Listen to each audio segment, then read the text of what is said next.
और होने वाला भी है। तो आज सबसे पहले तो आप समस्त जो सजग पदाधिकारी हमारे समाज के जो सक्रिय हैं, सजग हैं, हमेशा समाज के साथ काम करते हैं, समाज को साथ लेके काम करते हैं, हमारे वरिष्ठ लोगों को साथ लेके काम करते हैं, युवाओं को साथ लेके काम करते हैं,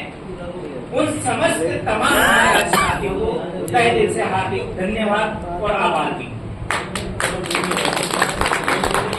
साथियों, हमें सबसे पहले ये प्रण लेना पड़ेगा कि हमारे समाज का चाहे अध्यक्ष कोई भी बने, लेकिन हमें अपने आप में ये सोचना पड़ेगा कि हमें नेतृत्व स्वीकार करने की क्षमता को जगाना पड़ेगा। हमारे लोगों में मैंने आज तक देखता आया हूँ, मुझे 15 से 20 साल हो गए इसमें, हमारे लोगों में आज भी जो कमी है वो हम नेतृत्व स्वीकार नहीं करते हैं। साथियों, सबसे पहले हम अध्यक्ष बनाते हैं और अध्यक्ष इसलिए बनाते हैं ताकि एक व्यक्ति वो आगे चले, उसके पीछे हम सब चले। ये सामाजिक संगठन एक रेल की बातें है, एक ट्रेन की बातें है, जिसके ट्रेन के आगे एक इंजन लगा रहता है जो मजबूत होता है और उसके असंख्य जो डिब्बे होते हैं वो जो हमारा अधिकारी, जो हमारा अध्यक्ष होता है, वो उन असंख्य पदाधिकारियों को अपने पीछे खींचता हुआ लेके जाता है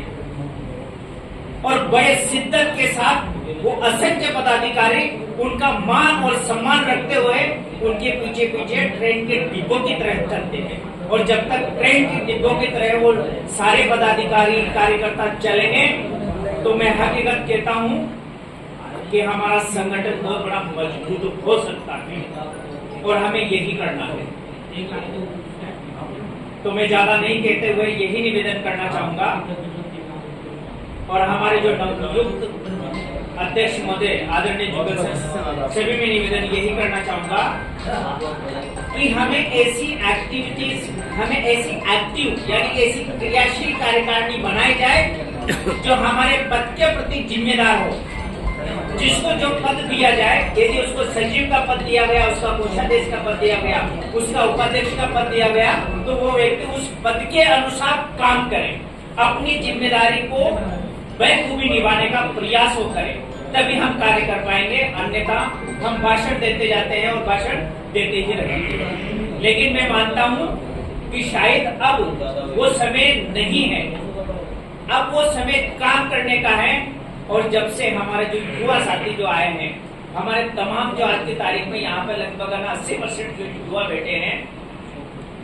हमें विश्वास हो गया है कि अब कहीं न कहीं हमारे समाज में बहुत बड़ी किरण जागृत हुई है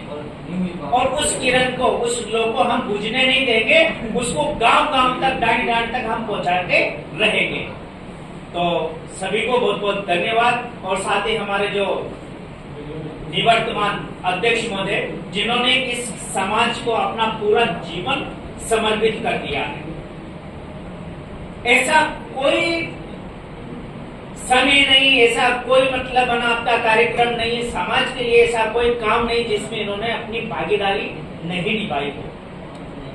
हमेशा समाज के लिए सोचते हैं और आगे भी शायद ये समाज के लिए ही सोचते रहेंगे, क्योंकि इनकी ऐसी है ना अंतरात्मा है कि जो समाज का भला चाहती है। और हकीकत है हमने ऐसे अध्यक्ष के साथ काम किया जो समाज के लिए सोचता है। तो आदरणीय हमारे जो दोरिया साहब का भी तहे दिल से हार्दिक अभिनंदन और साधुवाद कि इनके सानिध्य में हमारा अहवाल महासभा बढ़ा है। और आज हमारे जो तमाम पदाधिकारी, जो चुनाव प्रभारी अधिकारी महोदय, हमारे लेक्चरर साहब, इनके नेतृत्व में आज बहुत बड़ी बात से हमारा चुनाव आदरणीय हरिचरण जी सर,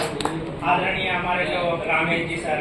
आदरणीय हीरालाल जी पीओ साहब, आप लोगों के सानिध्य में ये जो चुनाव संपन्न हुआ, इसके लिए आप लोगों को भी तहे दिल से हार्दिक अभिनंदन और आपका बहुत बहुत साधुवाद और तमाम साथियों का भी तहे दिल से धन्यवाद। और साथ ही में इस मंच से आदरणीय जो हमारे नवनियुक्त अध्यक्ष महोदय को ये आश्वस्त करता हूं कि जब भी जरूरत होगी, जब भी आप बोलोगे, मैं नहीं, हम सब तैयार रहेंगे। और साथ ही हमारे जो आने वाले यानी कि जो छात्रावास निर्माण समिति के जो दोनों प्रबल दावेदार हैं यानी कि दावेदार हैं जो चुनाव में डटे हुए हैं, मैं उनको भी अग्रिम बधाई दूंगा। आदरणीय सियाराम जी डॉक्टर साहब, आदरणीय चितरलाल जी मंडिया साहब, जो कि चितरलाल जी मंडिया साहब के साथ मैंने काफी काम किया है। 2016 में चितरलाल जी मंडिया साहब की अध्यक्षता में बहुत बड़ा भव्य प्रोग्राम हुआ था